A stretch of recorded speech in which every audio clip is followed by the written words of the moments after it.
and welcome to the Weekend Edition. I'm Dr. Kingodu. We have a great show lined up for you. Our guest tonight is one of the biggest gospel artists in this country, the CEO of EMB Records, the son of mother and the father of heaven. Bahati is in the building.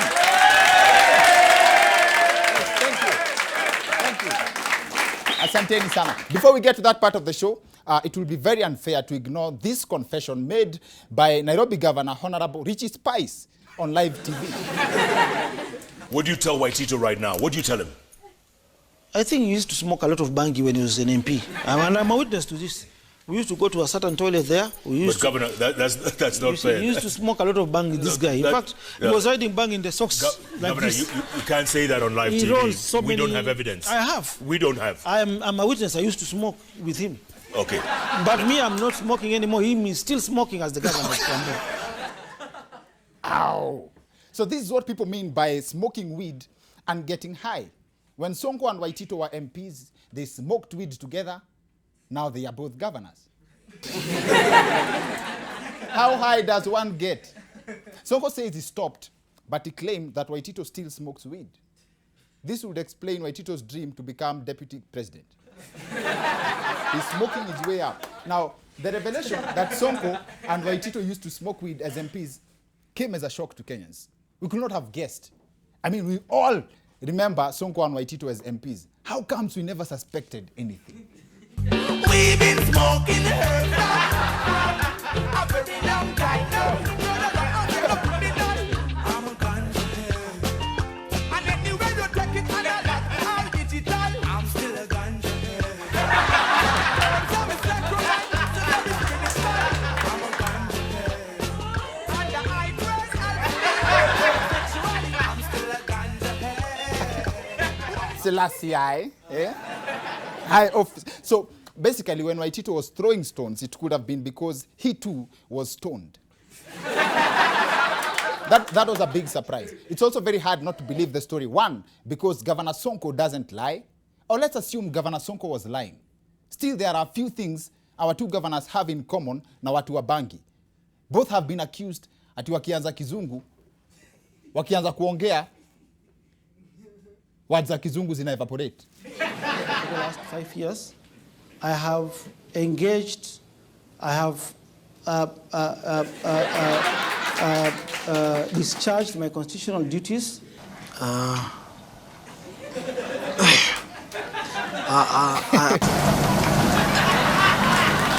Wacha nimsaidie kidogo kwa sababu nimekuja as the escort commander. Nobody can claim ati yeye mwenyewe hajawahi taba matumishi hata wewe kwako kwa nyumba. Ati hujawahi sema kitu ikawa vile umetema, it was a strip of the tongue. Anybody, kila mtu anasemanga pale. Unasikia ulimi imeteleza. Hapa Nairobi hakuna ile utaalamu sana. Ukiwa mtaalamu hapa utatoboa. Hapa ukiwa mtaalamu hii. And see the dress code. If that doesn't cut it, then how about the motion they used to present in parliament as MPs? And it's a matter of dressing, Mr. Speaker. And I'm representing the youth in this house, Mr. Speaker. I think the honorable member should concentrate on his constituents, Mr. Speaker, instead of interfering with me, Mr. Speaker. We couldn't find a clip of Governor Waitito inside parliament when he was an MP. Looks like he spent most of his time in the toilets. And looking at Governor Sonko's 10-year challenge, you can believe that aliacha bangi. Waitito idea zake zinamuuza mazi. Kama kuna nyumba yako inakaribiana na mto, wewe uambiwe ni gharama yako kuhakikisha hiyo mtu imesonga kidogo. So, unataka kuniambia mtu amekunywa maziwa anaweza fikiria hivyo? I don't think it works like that. Now, in other news, the government has announced car-free days for Nairobians every Wednesday and Saturday started on February 1st, 2019, with the exception of emergency vehicles. If implemented, all Nairobians will be equal at least twice a week. But not everyone is happy about this, making this the first time Kenyans have rejected a free thing as a unit. Now, this is expected to be one of the toughest rules for the government to implement. Wewe mzee unataka kuvunja sheria? Leo ni siku gani unaingia na gari town? Aya Fadhili.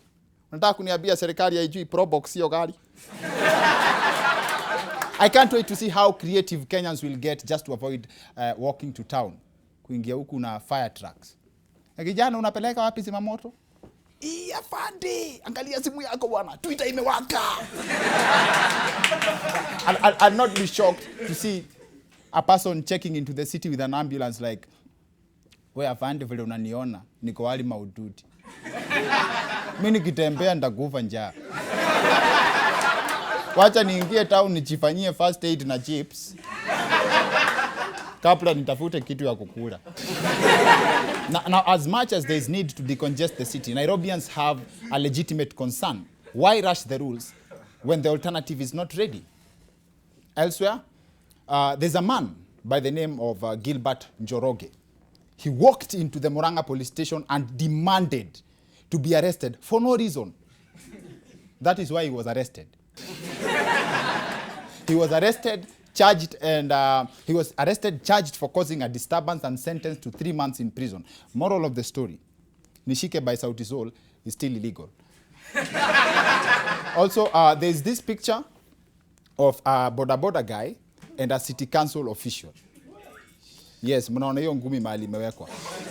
The picture was taken on Parliament Road this week, and as you can see, as you can already guess, kati yao wanaume wawili ni mgani ndio msewa Nduthi na mgani ndio msewa Kanjo. The guy receiving the blow is the Kanjo guy. And the story is, he caught the Nduthi guy breaking the law. And now one way to look at it is, msewa Nduthi alipatikana kivunja sheria na mtu wa Kanjo akaamua kujitetea na punch.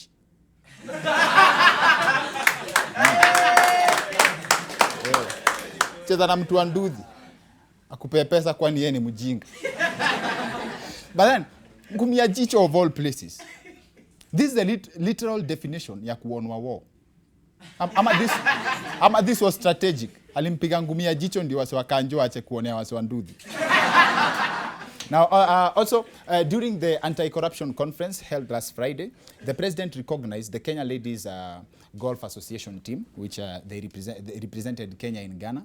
The president hailed the team for returning 500,000 shillings, walirudisha, to the Ministry of Sports that had sponsored them with 2.5 million shillings. So they returned the unspent money. Yes, good. But critics claim that they just returned the money because they did not get a way to spend it in Ghana. And to some extent it's true. The argument is most ladies spend their money on clothes. Now, this is the president of Ghana. For real, this picture has been trending for a better part of this week. If the president dresses like a hen, surely, if the president dresses like a hen, what do you imagine chicks in that country will wear? This Valentine's, Dr. King Ori takes the stage for his premier stand-up comedy show at the newly refurbished Nairobi Cinema on Friday, the 15th of February.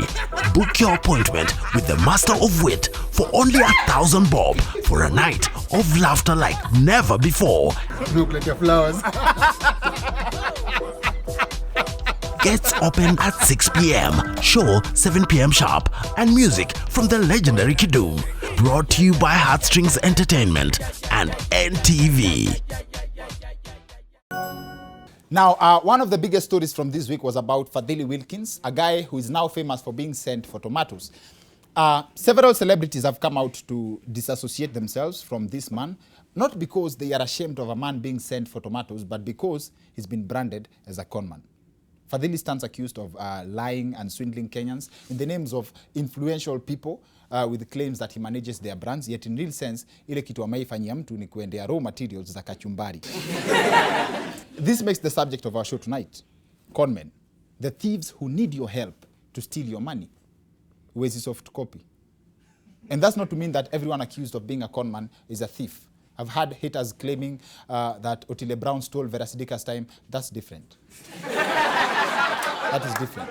Otile Brown did to Vera Sidika what Burna Boy did to Kenyans. Alingia stage kama ametoka. That's different.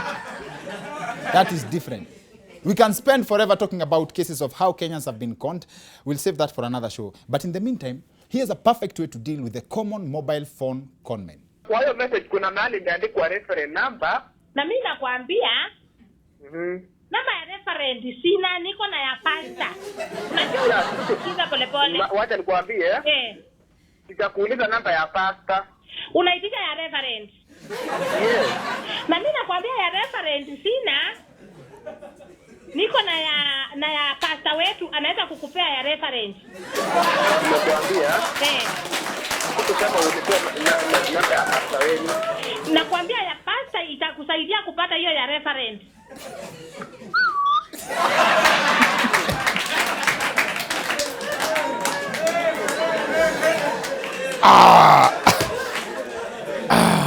Now, our focus on the show tonight is the cons that use celebrities to advance their agenda. Now, we dig deep into this conversation with our guest tonight, Bahati. Join us on the other end of this break.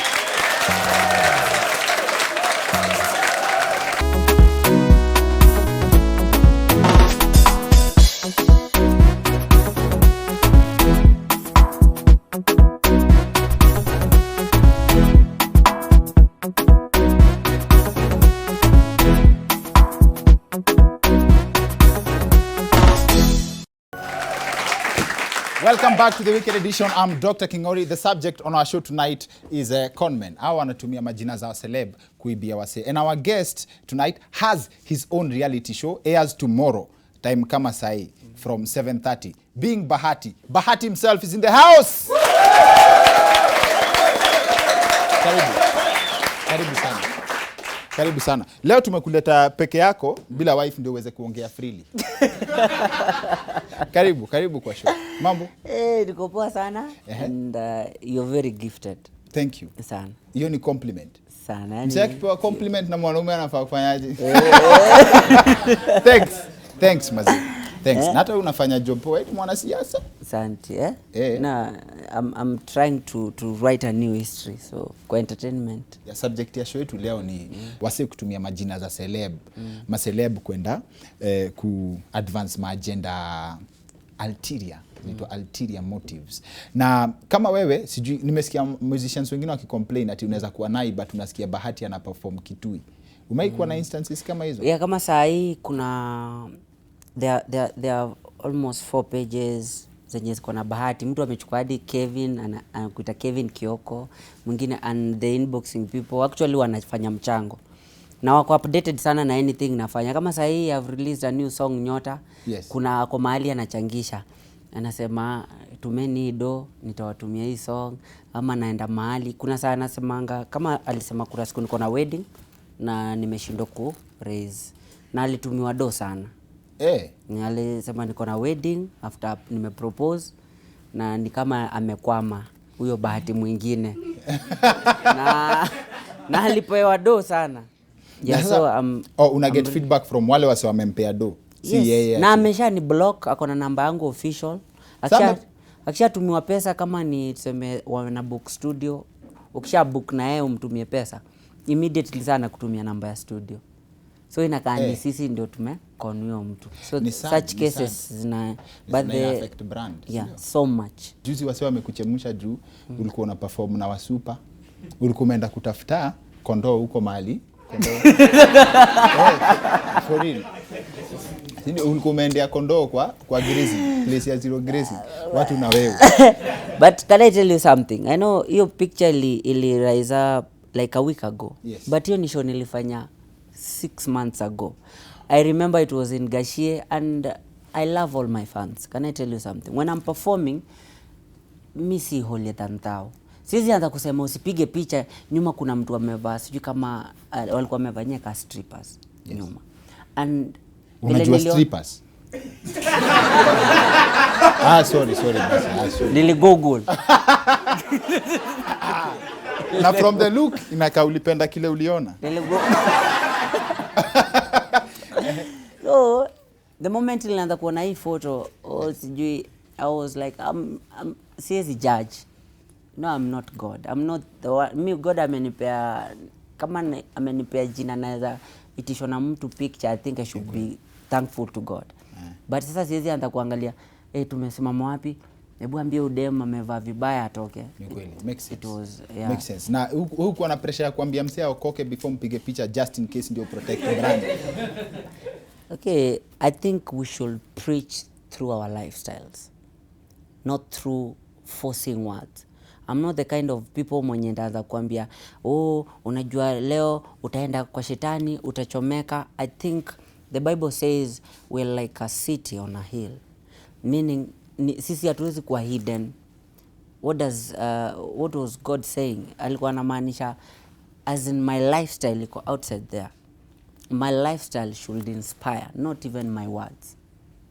I think vile tuna treat huyo dem ama huyo boy, tukipiga hiyo picha ndio itafanya atamani God wangu. So asifai kujudge mtu. Unajua wasee hawajuangi the back story. Mali ulitoka au mastripper walibaki kama wana admire lifestyle. Azin uliwaguza. Unachoma. Sio hivyo azin. Sio hivyo. Na roho. Si bana. Okay, sawa basi maroho. Mbaya sana. Lakini walikuwa wanaweza. Ati? Ngoja. Walikuwa na? Confirm, tustaki kurukia kitu kama sijasikia. They were created in the image of God.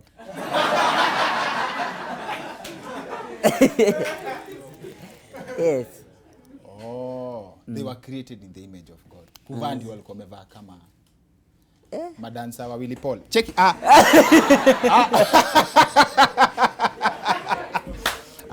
Hapana sijasema hiyo. Unachoma. Sasa kama gospel mnakuanga na pressure mob sana ya. Amwalawiangi kwa you're not allowed to be human beings. Like kitu yote unafanya iko under the microscope. Na wale wasi inaitwaje, wale wasi wanakumulika hivyo, probably wao wana live worse than hiyo. How does that make you feel, man?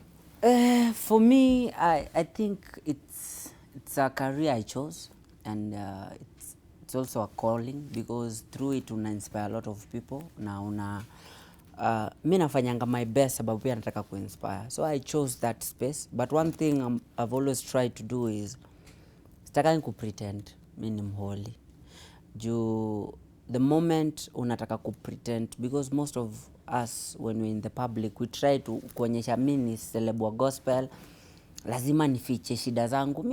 I share all my mistakes, una understand. Mimi ilifika mahali nikasema manze, mimi nilikuwa na baby mama, nilikuwa na mtoi, na this was nini ili happen, na ndio huyu. But ukijificha you'll never inspire someone else umuonyeshe. I think in my relationships I made a mistake here. Kama show yako you talk about all your mistakes pamoja, like you put them out there. Kama sasa baby mama wako amekuwa kwa show yako. Yes. Mnamconvince aje akuje au anakuja kama cast? It's being Bahati. You're part of Bahati's life. Being Bahati ni kesho. 6:30 by the way. Ndeni muone dhambi zote. Ndio mbele za Bwana. Mbele za wananchi. You've worked so hard to build your profile mpaka mahali umefika, alafu unapata kuna mse yako too lazy anataka tu ku-create account amake do na jina yako. Unajua ni kitu wezi, of course unaweza control by being active with certain accounts. Like right now, ile kitu hata imenisaidia, it's because of maybe my following on Instagram, and maybe being verified in both Instagram and Twitter. Juu wezi ni book. Kama kuna mtu alini book na ilikuwa painful sana, walichanga pesa Baringo tarehe 24th, wakatumia very fake Bahati na wakagoja Baringo, wakamweka kwa posters, na sasa wanapata namba yangu, ananiambia sio Bahati anaongea tu kama wewe kabisa. Alienda na akaperform. Aliwazimia simu na wakatumia namba ya Bahati mwingine aongee na Bahati, ongeeni na manager ako kwa njia. Manager ni nani? Sasa mimi. Kwa hivyo ni msi anakujua na msi ako na namba yako. So we are really trying. Ime affect especially on Facebook. Yeah. Na mseka wewe azin imeikuwa affect ile sasa, wachana na pain tu yenye una feel. Ujaitembea ama umeenda place msi akakuona tungu for no reason.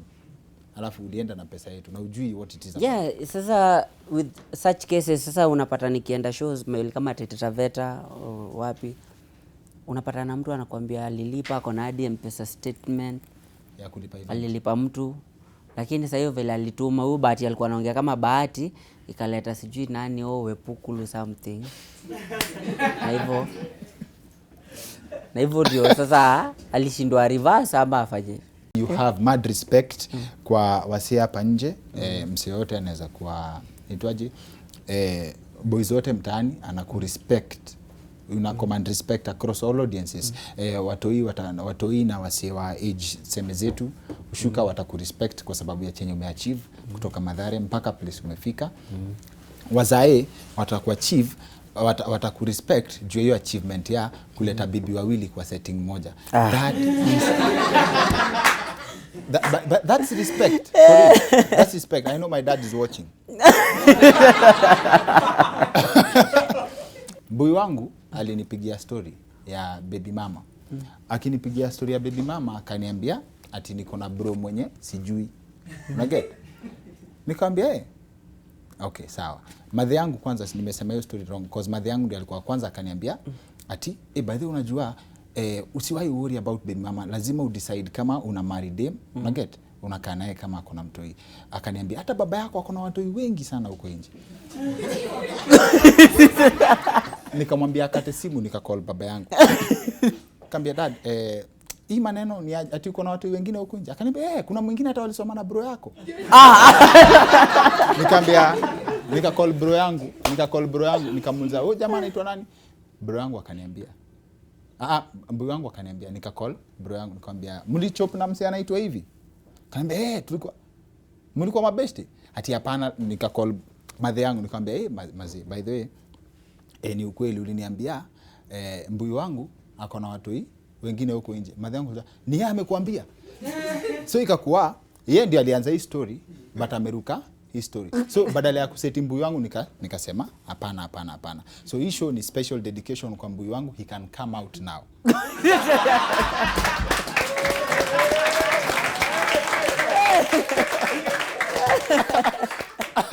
Aya, wapi makofi ya Bahati? Thank you. On the 15th of February, I have a show, stand-up show inaitwa Human Nature. Charges are only 1,000 bob and the venue is right behind Kencom. Inaitwa Nairobi Cinema. And I'll be there. Karibu sana. It's been imeribrandiwa. Dr. Ezekiel Mutua wamebadilisha na KFCB. Come on, come all. It's the Valentine's plot, 15th February 2019. Karibuni sana. Thank you. See you next time, same place.